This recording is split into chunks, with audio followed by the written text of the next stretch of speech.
বিসমিল্লাহির রহমানির রহিম। আসসালামু আলাইকুম রহমতুল্লাহ। নবম দশম শ্রেণীর বাংলা ভাষার ব্যাকরণ ও নির্মিত বইয়ের ব্যাখ্যা ও বিশ্লেষণধর্মী ক্লাসে আপনাকে স্বাগত। সাথে আছি আমি তৈবুর রহমান। নিয়মিত আমাদের ভিডিও পেতে ফেসবুকে এবং ইউটিউবে আমাদের সাথে থাকবেন বাংলা আবার ভাষা নাকি এই চ্যানেলের। আজকে আমরা যে বিষয়ে আলোচনা করব বর্ণের পরিচয়, পরিচ্ছেদ অষ্টম এর দ্বিতীয় পাঠ। অর্থাৎ আমরা গত ক্লাসে যেটা আলোচনা করেছিলাম তারপর থেকে আমরা আলোচনা করব যুক্ত ব্যঞ্জন। আমাদের বইতে এই যুক্ত ব্যঞ্জন বা ফলা সম্পর্কে আলোচনা করা নেই। তবুও আজকে আমরা আমাদের পড়াকে সার্থক করার জন্য বা চাকরি পড়ার জন্য আমরা এই ক্লাসটা অবশ্যই করব, কারণ এখান থেকে কোশ্চেন আসে। তো দেখুন, যুক্ত ব্যঞ্জন বা ফলা, আমরা জানি ফলা কয়টা, আমরা জানি ফলা হচ্ছে 6টা। সেটাকে আমরা এক কথায় বলি মজার লবণ। এই 6টা ফলাকে বলা একসাথে যদি আমরা ছন্দ আকারে বলি তাহলে বলা হচ্ছে মজার লবণ। সেখান থেকে ম, জ, র, ব এই 4টা ফলাকে আমরা কখন যুক্ত অক্ষর অবস্থায় যদি থাকে তার উচ্চারণটা কেমন হয় সেটা নিয়ে আমরা একটু জানবো। প্রথমে ময়ের হচ্ছে স্বাভাবিক একটা রূপ রয়েছে, অর্থাৎ ম যখন আমরা বলি তখন এর রূপটা কেমন হচ্ছে, স্বাভাবিক রূপ হচ্ছে। তখন আমরা এটাকে বলতে পারি মর স্বাভাবিক রূপ কেমন, মামা। আমরা বলতে পারি মামা। আচ্ছা, দ্বিতীয় রূপটা কেমন, যখন শব্দের প্রথমে যদি কোনো যুক্ত অক্ষর থাকে, অর্থাৎ শব্দের প্রথমে যদি এই মটা যুক্ত অবস্থায় থাকে, তার মানে এখানে কি রয়েছে, দন্তস্ব ম র মূর্ধন্য স্মরণ রয়েছে, তার মানে এটা হচ্ছে যুক্ত অবস্থায় আছে। এই যুক্ত অবস্থায় থাকার ফলে এর উচ্চারণটা কেমন হবে, অর্থাৎ মোটা যদি শব্দের প্রথমে যুক্ত অক্ষর অবস্থায় থাকে তখন এর উচ্চারণ হবে হচ্ছে রণ, এইরকম উচ্চারণ হবে। কারণ এই তালবস্বর উপরে চন্দ্রবিন্দু থাকবে, কারণ মোটা যেখানে আছে ঠিক সেখানে চন্দ্রবিন্দু হবে, অচন্দ্রবিন্দু। তার মানে এটার উচ্চারণ দন্তস্ব ম, এর উচ্চারণ কিন্তু তালব্যস্বর মতন উচ্চারণ হচ্ছে, তো স স স এরকম উচ্চারণ হচ্ছে। এবং আমরা এই পরেরটা রন বলি না, কিন্তু রণ বলি। তার মানে মূল বানান এটাই, কিন্তু আমরা উচ্চারণ করি হচ্ছে রণের মতো, অর্থাৎ রণ, অর্থাৎ রকার। এবং এই মূর্ধন্যর জন্য আমরা কী দেবো, দন্তন্য নিচে দন্তন্য দেবো এবং এর নিচে হস্চিহ্ন দেবো। আর রণ ওকার দেবো, কারণ কি স্বাভাবিক রণ উচ্চারণ করি আমরা, এখানে কি উচ্চারণ করছি, রণ। কারণ মূল বানান কিন্তু এটাই সঠিক, কিন্তু আমরা উচ্চারণ করছি রনের মতন উচ্চারণ করবো না, আমরা করবো কি রণের মতন। তার মানে এই জন্য আমরা ওখানে কি দিলাম, ওকার দিয়েছি। এখন এই মোটা যদি শব্দের মধ্যে কোনো জায়গায় যুক্ত থাকে, তার মানে এই যে আত্মীয়, এখানে মোটা যুক্ত অবস্থায় রয়েছে। সুতরাং এখানে যদি যুক্ত অবস্থায় থাকে তার মানে এর বানানটা কি হবে, অর্থাৎ এখানে বানানটা সর্বদা মনে রাখবেন, যেখানে থাকবে সেখানে কিন্তু চন্দ্রবিন্দু থাকবে, আর অন্য কোথাও চন্দ্রবিন্দু দেওয়ার দরকার নেই যুক্ত ফলার ক্ষেত্রে। তখন আমরা একটু আত্মীয় বানানটা যদি লেখার চেষ্টা করি, আত্মীয় বানানটা আমরা কিভাবে লিখব, আত্মীয় বানানটা আমরা এখানে একটু লিখি আত্মীয়, এভাবে লিখব এবং চন্দ্রবিন্দু দেব হচ্ছে দ্বিতীয় তর উপরে। অর্থাৎ এই তটা এই মোর সাথে থাকার জন্য, মো যুক্ত অবস্থায় থাকার জন্য এই যে আত্মীয়র তটা দুইবার উচ্চারণ হবে, কেমন হবে, দ্বিতীয় উচ্চারণ হবে। সুতরাং আত্মীয়, আর এই মোর রাখার জন্য আমরা কি দিলাম, তর উপরে চন্দ্রবিন্দু দিলাম। এবং অন্তস্থা ওকার এর উচ্চারণটা ইয় এর মতো, অর্থাৎ অন্তস্থা ওকারের মতো, আত্মীয় আত্মীয় উচ্চারণ বানান প্রমিতি অনুযায়ী এই উচ্চারণটা আমরা করে থাকি। এখন মোটা যদি শব্দের শেষে যুক্ত অক্ষর অবস্থায় থাকে, যেমন পদ্মা, দেখুন শেষে যুক্ত অবস্থা আছে, তার মানে এই পদ্মার উচ্চারণটা কেমন হবে, অর্থাৎ দ্বিতীয় উচ্চারণ হবে। এই দটা মোর সাথে যুক্ত অক্ষর অবস্থায় থাকার জন্য এই দ দুইবার উচ্চারণ হবে, তার মানে এর বানান হবে হচ্ছে দা, এবং দটা হচ্ছে শেষের দর উপরে হচ্ছে চন্দ্রবিন্দু অবস্থা থাকবে এবং মাঝখানের দটার হস চিহ্ন বসবে। এবং সর্বশেষ যদি মোটা এই কয়টা বাদ দিয়ে, অর্থাৎ এই 3টা বর্ণের সাথে যদি যুক্ত অবস্থায় থাকে, গ ন ল, এই 3টা বর্ণের সাথে যদি যুক্ত অক্ষর অবস্থায় থাকে, তখন এই মোটার উচ্চারণ স্বাভাবিকভাবে হবে। যেমন আমরা যদি বলি জন্ম, আমরা একটু উদাহরণ লিখি একটা, জন্ম, অর্থাৎ এই 3টা বর্ণের সাথে, আর সব বর্ণের সাথে মিশলে সমস্যা নেই, এই 3টা বর্ণের সাথে যদি যুক্ত অক্ষর মো থাকে, দেখুন এখানে দন্তন্য নিচে মো বসছে, অর্থাৎ দন্তন্য নিচে মো বসছে, তখন উচ্চারণটা কেমন হবে, জন্ম, উচ্চারণটা কেমন হবে, জন মো। এই যে উচ্চারণ হচ্ছে কেমন, জন্ম, দন্তান্ন নিচে হর্ষচিহ্ন মো ওকারে মো, জন্ম। দেখছেন স্বাভাবিকভাবে উচ্চারণ হচ্ছে, কিন্তু এখানে মো যুক্ত অক্ষর অবস্থায় ছিল। মো কি স্বাভাবিকভাবে উচ্চারণ হয়েছে? মো কি উচ্চারণ হয়েছে? মো কিন্তু উচ্চারণ হয়নি, কিন্তু এই তিনটা বর্ণের সাথে মোটা কেমন হবে? উচ্চারণ হবে।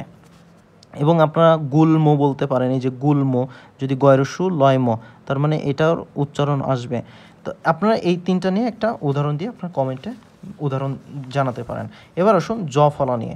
জ এটা এমন একটা বর্ণ, এর উচ্চারণ হবে হচ্ছে, জ যদি বর্ণে থাকে তার মানে এটার উচ্চারণ হবে হচ্ছে বর্গীয় জ এর মতন উচ্চারণ হবে। এখন এই যদি বানানটা এটাই সঠিক, কিন্তু যদির উচ্চারণ অনুযায়ী যদি আমরা বানান লিখি তাহলে কেমন হবে? বর্গীয় জ ওকার দয় রস্যি, যদি। এই বানানটা হচ্ছে আমরা যে উচ্চারণ করি সেই উচ্চারণটা হচ্ছে বর্গীয় জ ওকার দয় রস্যি, যদি। এটা হচ্ছে মূল বানান, অর্থাৎ মূল বানান এইটা, কিন্তু উচ্চারণ অনুযায়ী আমার বানান কিন্তু বর্গীয় জ দিয়ে লিখতে হবে, অর্থাৎ অন্তঃস্থ জ থাকলে সেখানে কি দিতে হবে? বর্গীয় জ দিতে হবে। যদি জ ফলা যদি শব্দের প্রথমে থাকে তাহলে কি হবে?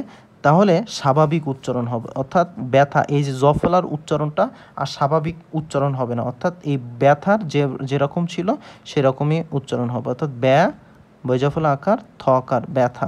মূল বানানটা কিন্তু আকার নাই, কিন্তু এখানে আকার হবে, কারণ উচ্চারণটা এ ধ্বনির মতো আসছে, কিন্তু মূল বানানটা কিন্তু এটাই সঠিক, বৈজাফলা থ আকার ব্যথা। কিন্তু যখন আমরা উচ্চারণ করব তখন বৈজাফলা এ ধ্বনিটা চলে আসবে, সুতরাং এর উচ্চারণ হবে হচ্ছে ব্যথা। জ ফলাটা যখন মাঝখানে বসবে, অর্থাৎ শব্দের মধ্যখানে যখন বসবে, তখন এটা হচ্ছে এই দটা দ্বিত্ব উচ্চারণ হবে, যেমন উদ্যম। এই যে উদ্যম, জ ফলাটা মাঝখানে আছে, এই জন্য কী হবে? উদ্যম। জ ফলাটা দুইবার উচ্চারণ হবে, অর্থাৎ দটা দুইবার উচ্চারণ হবে, তাহলে কী হবে? উদ্যম এবং উদ্যম। দেখুন এই যে উদ্যম এর সাথে এই যে জ ফলা থাকার জন্য দটা কয়বার উচ্চারণ হয়েছে? দুইবার, এবং প্রথম দর নিচে হর্ষচিহ্ন বসবে। ঠিক একইভাবে দট শেষে যদি জ ফলা বসে, অর্থাৎ শব্দের শেষে যদি জ ফলাটা বসে, তাহলে তার আগে কি বসবে? আগে এটা এই দটা হচ্ছে দ্বিত্ব উচ্চারণ হবে, সুতরাং আমরা কি বলতে পারি? গদ্য, এভাবে বলতে পারি, গদ্য ওকারে দো, গদ্য। এবং জ ফলাটা যদি যুক্ত অক্ষর অবস্থায় থাকে, দেখুন তো এই দন্তস্ব থ এর সাথে যুক্ত অক্ষরের সাথে জ ফলা যুক্ত হয়েছে না? যদি জ ফলা যুক্ত থাকে তাহলে এই জ ফলাটার উচ্চারণ হয় না, এই জন্য এখানে শূন্য দিছে। তাহলে এর উচ্চারণ কেমন হচ্ছে? স্বাস্থ্য। এখানে কিন্তু জ ফলার উচ্চারণটা নাই। এবার আসুন র ফলার ক্ষেত্রে। র ফলাটা হচ্ছে র স্বাভাবিক বর্ণ, যে স্বাভাবিক রতে রব হয়, রব। আচ্ছা, র ফলা যদি শব্দের প্রথমে থাকে না, আচ্ছা, যদি র ফলাটা শব্দের মধ্যখানে থাকে, যেমন বিদ্রোহ শব্দের মধ্যখানে আছে র ফলা, এই যে র ফলা দয়ের সাথে র ফলা, বিদ্রোহ যদি থাকে তার মানে র ফলা যার সাথে বসবে সে দুইবার উচ্চারণ হবে, এবং সাথে র ফলা নিজেই বসবে, নিজেই উচ্চারিত হবে, যেমন বিদ্রোহ। এটাকে আমরা কিভাবে বলতে পারি? আমরা বলতে পারি বিদ্রোহ, এভাবে বলতে পারি না? অর্থাৎ বিদ, প্রথম হচ্ছে বিদ, এই দ দুইবার উচ্চারণ হয়েছে, এবং প্লাস র ফলার সাথে র ফলা বসবে, এবং হো, বিদ্রোহ।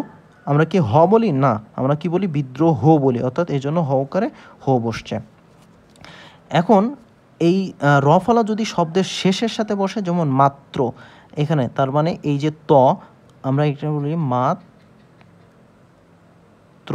দেখুন র ফলাটা শেষে বসছে, এই জন্য র ফলা যার সাথে বসবে সে তো দুইবার উচ্চারণ হবে, প্লাস র ফলা নিজেই বসবে, তার মানে মাত তয় র ফলা ওকারে ত্র, মাত্র, নিজে এসে বসে যাবে।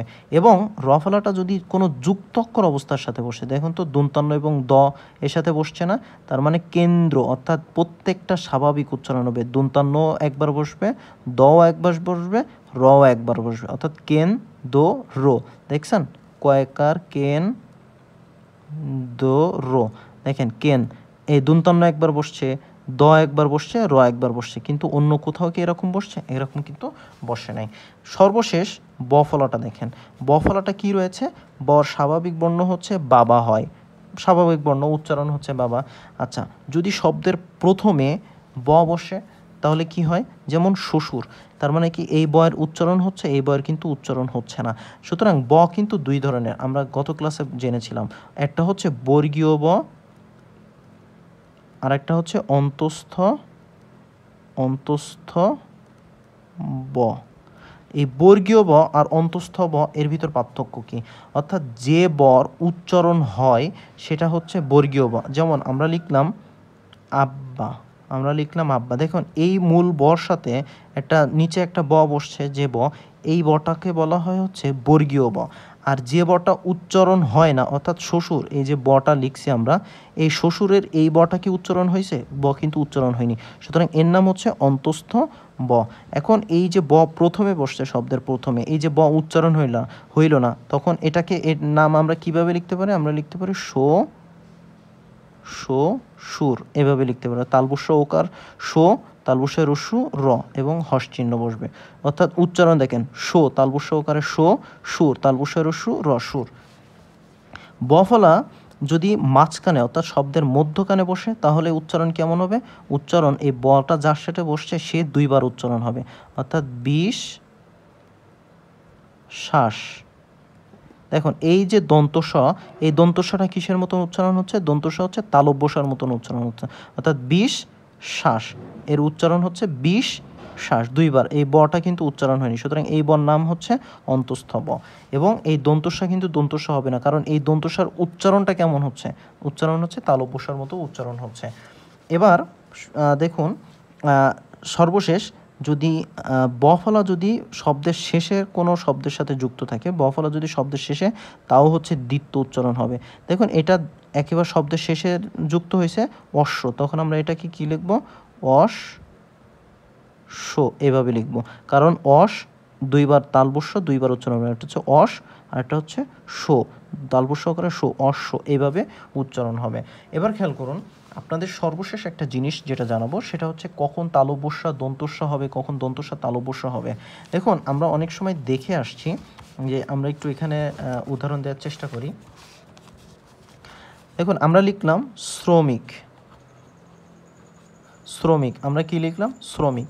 এই শ্রমিক বানান কি? এই তালবস্যটা, এর উচ্চারণ কি আর তালবস্য আসে? আমরা শ্রমিক যখন উচ্চারণ করি, আমরা কি তালবস্য উচ্চারণ হয় না, আমাদের কি উচ্চারণ হচ্ছে? আমাদের কিন্তু দন্তস্য, এস এর মতন উচ্চারণ হচ্ছে, অর্থাৎ এইরকম শ্রমিক, এরকম উচ্চারণ হচ্ছে। দেখুন এখানে মূল বানান কিন্তু তালবস্য দিয়ে, কিন্তু যখন আমরা উচ্চারণ করতেছি তখন কি দিয়ে উচ্চারণ করতেছি? দন্তস্বর মতন উচ্চারণ করতেছি।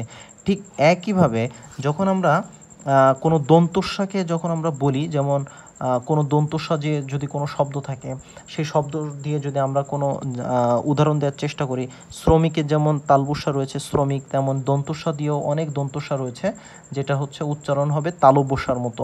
সুতরাং সেই ধরনের বানানে, ওই দন্তস্বর বানানের ক্ষেত্রে আমরা কি লিখব? বানান লিখব হচ্ছে তালব্যস্য। যেমন এখানে যেমন রয়েছে, যে উদাহরণটা আমরা একটু আগে দেখলাম, যে এখানে যে উদাহরণটা দেখলাম, সেই উদাহরণটা যে বিশ্বাস, এই যে বিশ্বাসের শ্বাস, এই যে শ্বাস, এই যে দন্তস্বটা, এই দন্তস্বটা কিন্তু তালব্যস্যর মতো উচ্চারণ হচ্ছে, আর এখানে তালব্যস্যটা দন্তস্বর মতন উচ্চারণ হচ্ছে। সুতরাং অ্যাকুরেট যে উচ্চারণটা যেভাবে হবে, সেই উচ্চারণ অনুযায়ী কিন্তু আমার লিখতে হবে। সুতরাং আশা করি আপনারা বর্ণের উচ্চারণ পরিচ্ছেদ, অষ্টম শ্রেণীর পরিচ্ছেদটা আপনারা বুঝতে পেরেছেন। এটা অনেক জটিল একটা চ্যাপ্টার, আমি চেষ্টা করেছি সর্বোচ্চ সহজ ভাষায় আপনাদের সামনে উপস্থাপন করার জন্য। আশা রাখি আপনাদের ক্লাসটা ভালো লেগেছে।